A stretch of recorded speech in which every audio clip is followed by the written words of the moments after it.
What's going on, everybody? It's your boy C-Bass from the 13th round, and we're going to be breaking down the Mario Barrios versus Ryan Garcia card. This video was supposed to be out a few days ago, but we got snow, power was lost. Y'all don't care. Let's just get into the fights. First fight we're going to get into is Frank Martin versus Nahir Albright. Initially, I had Frank Martin by decision in my predictions video, but I was very impressed by Nahir Albright.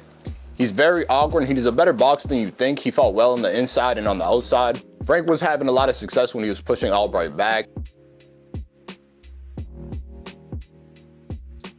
Frank has major weaknesses in his game. He has a tendency to stay in the Philly shell on the inside, and he was getting tagged up because of it. He's not skilled enough to be in the Philly shell. He started boxing late, so he's really never had a chance to perfect it. And towards the end of the fight, Frank Martin was like visibly gassing. This was evident because his punches didn't have the same speed that they'd had in the early rounds, and he was keeping his hands extremely low. And I think Frank was taking Albright lightly. And honestly, I don't think Frank has the luxury to take anyone at the top lightly. I'm not gonna lie to you. I don't think he's good enough to do that. Anyways, it was a really entertaining fight, like one of the better fights on the card, if not the best fight on the card. I had Albright winning 6-4, but when that dude started singing in his post-fight interview, how do I say goodbye? I wish they went back in time and just robbed him, bro. I swear to God. Like, if you're singing after a draw, my dude, just leave. We got fights to see, bro. Just leave. Nobody wants to hear that shit. Next, I do want to talk about Richardson Hitchins versus Oscar Duarte. I see a lot of people calling this a duck, and I do understand because stylistically, Duarte is a nightmare for Hitchins. We learned that in his fight against Lemos.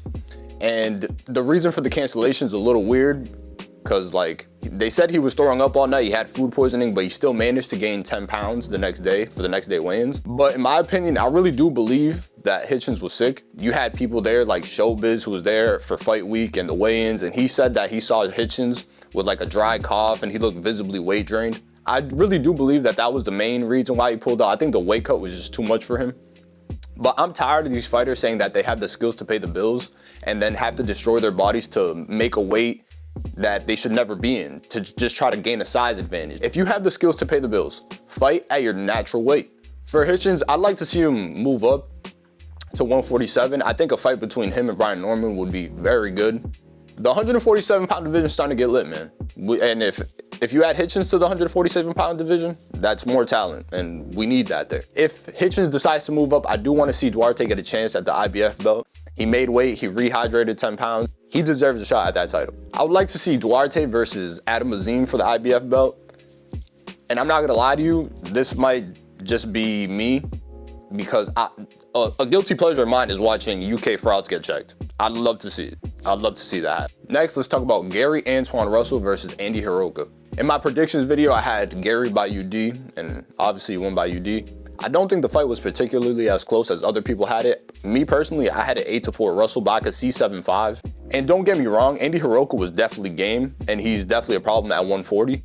In the mid to late rounds, he was going to the body beautifully, and I don't think him getting late to Vegas from Japan and having almost a 2-year layoff did him any favors. He just got off to such a slow start at the beginning of the fight. It's hard to justify giving him any of the early rounds. Like, I'm talking about like 1 through 6. And if you dig yourself into a 6-round hole, it's hard for you to win a decision. It really is. A big weapon for Russell was definitely his right hook because Andy likes to keep his left hand low. And honestly, Gary couldn't miss with that right hand.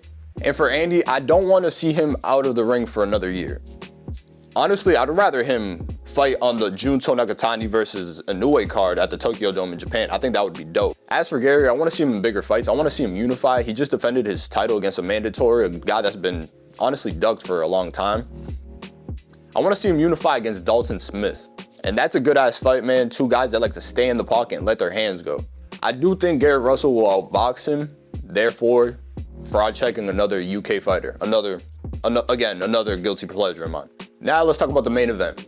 Mario Barrios versus Ryan Garcia. My prediction was Ryan's 1 through 6. I thought he'd get him out of there. Instead, we got an absolute Ryan masterclass. Ryan was really firing on all cylinders, from his range to his jab to his hook, even displaying his right hand, flooring Barrios in the first round, early in the first round. I don't want to say like he showed improved defense because honestly, Barrios didn't really have anything for him. Barrios really hasn't looked good in his last 2 fights. He's taken a lot of damage throughout his career. And honestly, at this point, I don't think he could beat anyone in championship contention. And I do think Ryan would have knocked him out if he didn't hurt his right hand. And I said it during the live stream. I'm like, he's throwing that right hand kind of high and it's catching Mario on the top of the head. So I'm not surprised that he hurt his hand. I didn't hear it on the commentating because I turned them off. I don't even want to hear them talk. And I've seen Ryan call out Shakur. I don't like that fight. Personally, I really don't want to see it. I don't want to see Ryan Garcia at another catchweight. I don't want to see it. And honestly, I like to think Ryan Garcia isn't dumb enough to fight at a catchweight again, knowing what happened with him in Tank. I don't want to see Ryan Garcia fight under a catchweight, under a rehydration clause. And I'd like to think Ryan isn't stupid enough to do that, but doing GQ, doing what I do, like what? Yeah, no. Now that I think about it, he is stupid enough to, he's kind of a dumbass. He will do it. The fight to make is Ryan Garcia versus Devin Haney. If Devin is really Debo, he has to get that one back. Has to. I feel like that fight last time raised more questions than answers. Devin right now is punching at 147. Ryan looks way better in this fight camp than he ever did for Devin Haney, and everybody says he was on PEDs. He looked slow and fat. But that's the fight to make, and I need it to happen, like at the end of this year. Well, that's it for the video, y'all. I want y'all to like, comment, subscribe, and I need y'all to tune in because we will be streaming every championship fight from here for the rest of the year. We got the Navarrete card this weekend, so tune in for that. Hit the bell notification so you get notified when I post a new video, and I appreciate y'all. Check y'all in the next video.